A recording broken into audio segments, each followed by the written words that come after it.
আল্লাহ তাআলা সওয়াবের উদ্দেশ্যে আল্লাহ ইফতারের ব্যবস্থা করে দিয়েছে। আল্লাহ তাকে তো বড় ইফতার মেহেরবানি করে কবুল আর মঞ্জুর করুন মাওলা। ইয়া আল্লাহ আমার আল্লাহ তাআলা এই যুব আমসুর যুব বলে আল্লাহ কষ্ট করে মেহনত করে সম্মানীয় সৈয়দ আলী সাহেব সেক্ষেত্রে এই অঞ্চলের এই অনুষ্ঠানের প্রতি এই অঞ্চলের ভাইদের প্রতি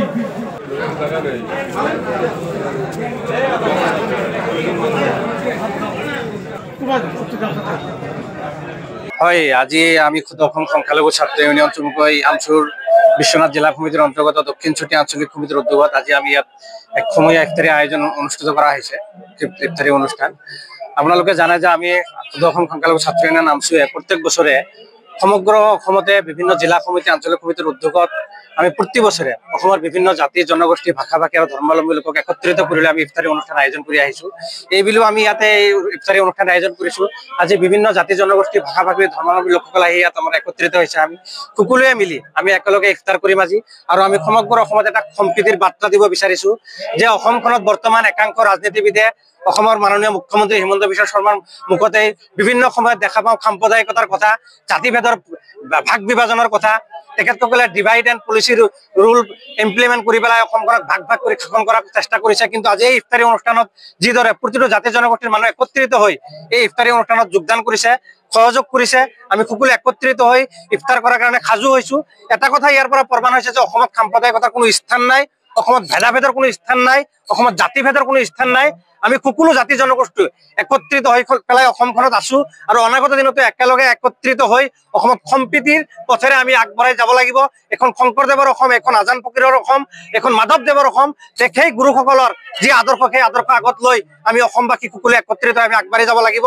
আজি এই ইফতাৰী অনুষ্ঠানৰ জৰিয়তে বিশ্ব শান্তি আৰু সম্প্ৰীতিৰ কাৰণে আমি ইয়াত দোৱা আয়োজন কৰিছো। সমগ্ৰ বিশ্বত যাতে শান্তি আহক, অসমখনত শান্তি আহক, সাম্প্ৰদায়িকতা নিপাত যাক, সকলো বিষয় লৈ পেলাই আমি ইয়াত দোৱা কৰিম। অসমখনৰ প্ৰগতিৰ পথত আগবাঢ়ি যাক।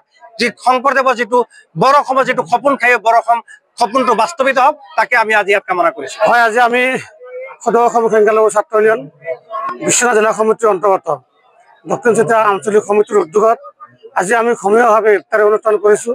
আৰু উক্ত ইফতাৰী অনুষ্ঠানত আমি সকলো জাতি জনগোষ্ঠী, বিভিন্ন দল সংগঠন, সাংবাদিক বন্ধুসকল সকলোৱেই আহি আজি এই ইফতাৰী অনুষ্ঠানত উপস্থিত হোৱাৰ কাৰণে আমি বিশ্বনাথ জিলা সমিতিৰ তৰফৰ পৰা ধন্যবাদ আৰু কৃতজ্ঞতা জ্ঞাপন কৰিছোঁ। আৰু সকলোৱে মিলি আজি আমি ইফতাৰী কৰিম। আমি আল্লাহ ভগৱানৰ ওচৰত প্ৰাৰ্থনা কৰিম যাতে অসমৰ সকলো জাতি জনগোষ্ঠীৰ উন্নয়ন হয়।